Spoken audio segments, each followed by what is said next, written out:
Hilirisasi yang sering saya sampaikan di mana-mana, itu kalau konsisten kita lakukan, akan melompatkan negara ini menjadi negara maju. Sering saya berikan sebuah gambaran nikel.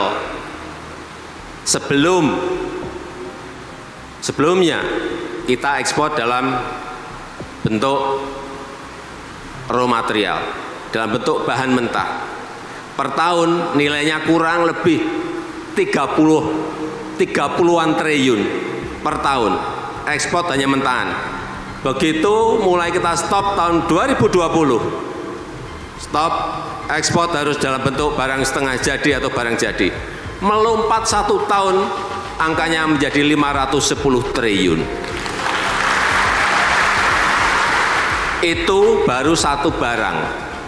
Kita ini punya barang-barang yang lain, komoditas yang lain, nikel, timah, tembaga, bauksit, batu bara, semuanya satu-satu, nggak usah tergesa-gesa, tetapi terus konsisten.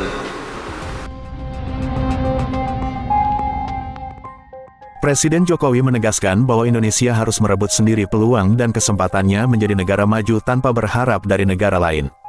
Hal itu disampaikan Presiden pada sambutannya saat membuka Kongres Nasional Mahasabat 13, Kesatuan Mahasiswa Hindu Dharma Indonesia KMHDI 2023. Karena memang tidak akan ada negara manapun yang memberi kita karpet merah kalau kita tidak merebutnya sendiri.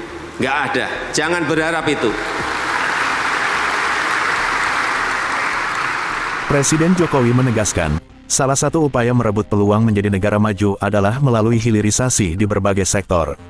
Menurut Presiden Jokowi, Indonesia harus konsisten atas upaya tersebut, meskipun pada kasus hilirisasi nikel, Indonesia menerima gugatan dan tekanan dari berbagai pihak.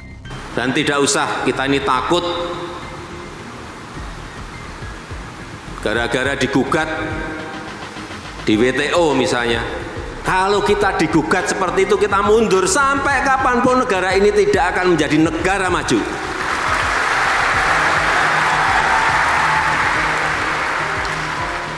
Apalagi nanti CPO, nanti perikanan, kemudian rumput laut, semuanya masuk ke hilirisasi.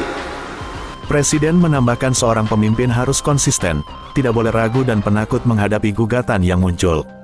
Presiden memperkirakan, apabila hilirisasi dilakukan terus-menerus maka, 10 tahun yang akan datang pendapatan per kapita Indonesia sudah mencapai 153 juta rupiah. Tetapi kalau konsisten, pemimpinnya tidak ragu-ragu, tidak penakut, maju terus, meskipun digugat, maju terus. Karena memang tidak akan ada negara manapun yang memberi kita karpet merah kalau kita tidak merebutnya sendiri. Nggak ada, jangan berharap itu.